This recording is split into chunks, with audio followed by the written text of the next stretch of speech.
lagi ngapain, Tih? Oh, lagi ngerjain tugas nih, Kak. Oh, ngomong-ngomong, itu laptop kantor atau laptop pribadi, Tih? Oh, ini laptop kantor yang dipakai, Kak.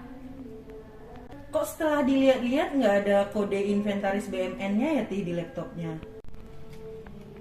Iya juga ya, Kak ya. Setelah diperhatikan, barang-barang di kantor ini belum ada tuh kode inventarisnya kayak laptop ini.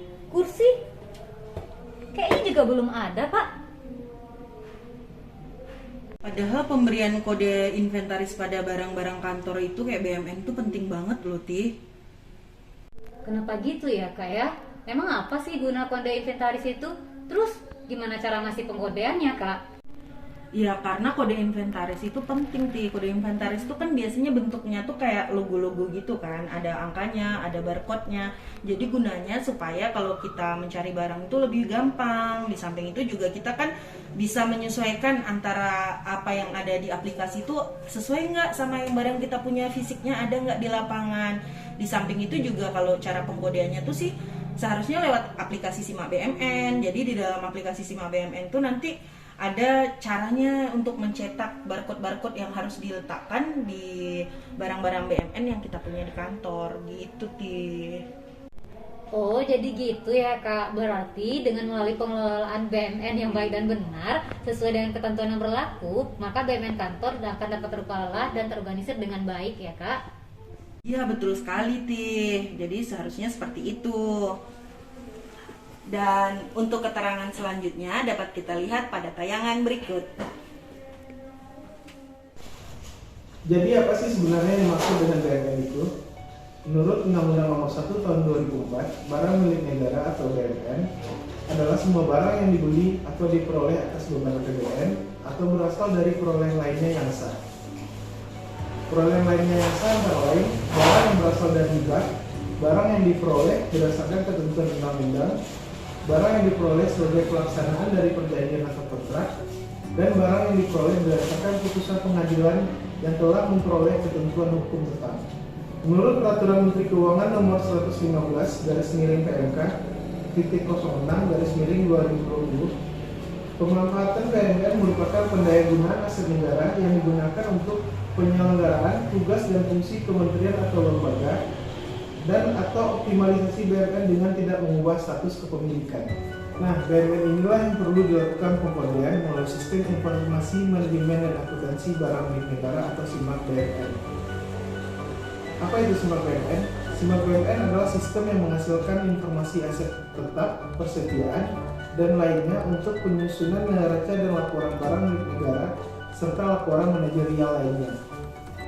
Disinilah dilakukan proses pengkodean BMN, labelisasi, tabel kode barang, daftar barang bersejarah, laporan barang, daftar barang buangan, kartu identitas barang, daftar barang lainnya, hingga catatan ringkas BMN. Pengkodean dan kodifikasi barang milik negara ini bertujuan untuk memberikan keseragaman penatausahaan BMN dalam penggolongan dan kodifikasi BMN dalam rangka mewujudkan tertib administrasi sehingga kita bisa mensinkronkan data yang ada di SIMAK BMN dengan fisik yang ada di kantor kita untuk mendukung terwujudnya tertib pengelolaan BMN.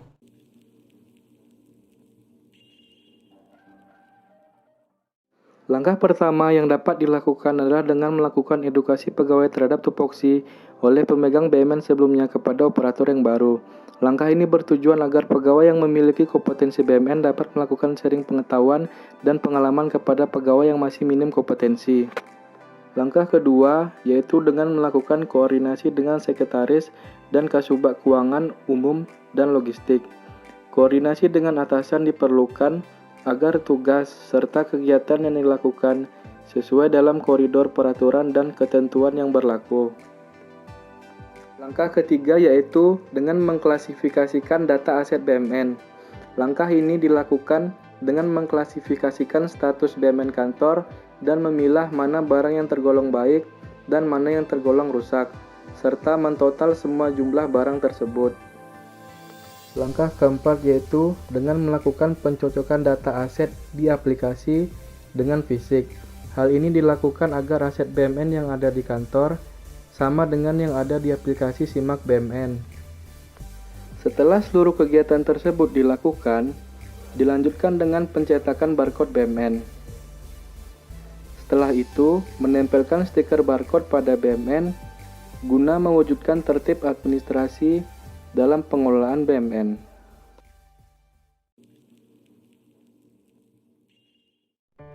Dari pengkodean inventaris BMN dapat dilihat nilai-nilai aneka pada kegiatan tersebut. Yang pertama, akuntabilitas. Akuntabilitas adalah kewajiban setiap individu, kelompok, atau institusi untuk memenuhi tanggung jawab yang menjadi amanahnya. Amanah seorang PNS adalah menjamin terwujudnya nilai-nilai publik. Aspek akuntabilitas sendiri meliputi yang pertama, akuntabilitas dalam sebuah hubungan, akuntabilitas berorientasi pada hasil, akuntabilitas membutuhkan adanya laporan, yang keempat, akuntabilitas memerlukan konsekuensi, yang kelima, akuntabilitas memperbaiki kinerja. Penerapan nilai akuntabilitas dalam kegiatan ini berupa metode, yaitu bertanggung jawab dalam mencetak data inventaris aset BMN dari aplikasi SIMAK BMN. Sedangkan dari sumber daya manusia atau MEN bertanggung jawab dalam meningkatkan kompetensi diri terkait pengelolaan BMN. Yang kedua itu nasionalisme.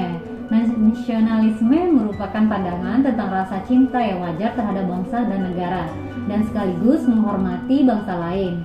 Nasionalisme Pancasila adalah pandangan dan paham kecintaan manusia Indonesia terhadap bangsa dan tanah airnya, yang didasarkan pada nilai-nilai Pancasila.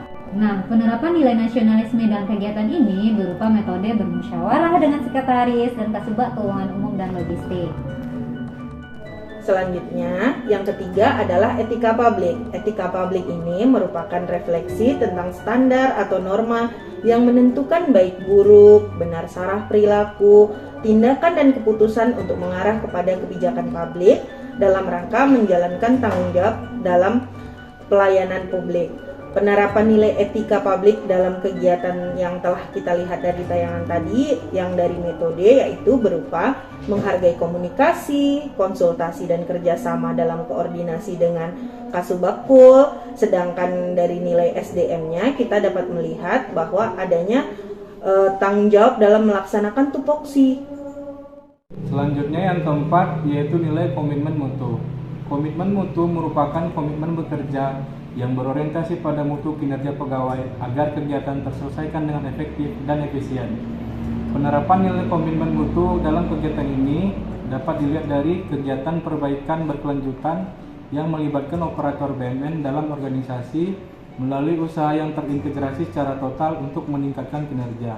Sedangkan dari SDM atau MEN yaitu orientasi kepada mutu, bekerja dengan baik dan benar. Nilai yang kelima yaitu anti korupsi.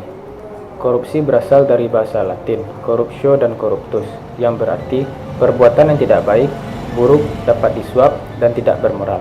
Sedangkan tindak pidana korupsi berarti tindakan melanggar hukum yang dilakukan secara sengaja maupun tidak sengaja oleh seseorang atau sekelompok orang yang dapat dipertanggungjawabkan oleh peraturan perundang-undangan.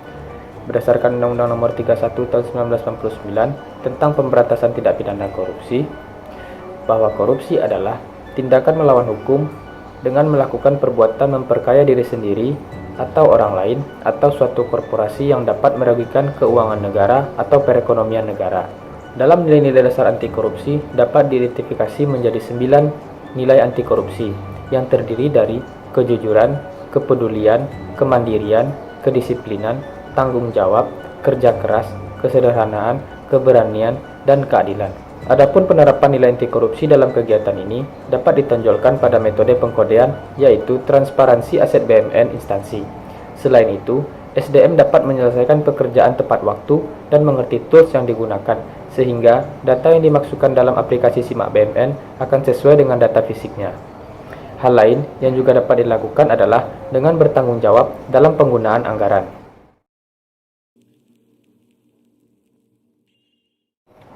Berdasarkan pemaparan ini, kita bisa melihat langkah strategis serta penerapan nilai akuntabilitas, nasionalisme, etika publik, komitmen mutu, serta anti korupsi, atau yang biasa disebut dengan nilai aneka, dalam kegiatan perkantoran, khususnya dalam pengkodean inventaris BMN. Nah, Nilai aneka akan mendukung efisiensi, efektivitas, pertanggungjawaban, serta transparansi dalam melakukan aktivitas pekerjaan pada pengkodean BMN di kantor. Sekian pemaparan video dari kelompok 1. Semoga kita dapat menerapkan nilai aneka tersebut dalam kehidupan sehari-hari. Terima kasih sudah menonton video kami. Assalamualaikum warahmatullahi wabarakatuh.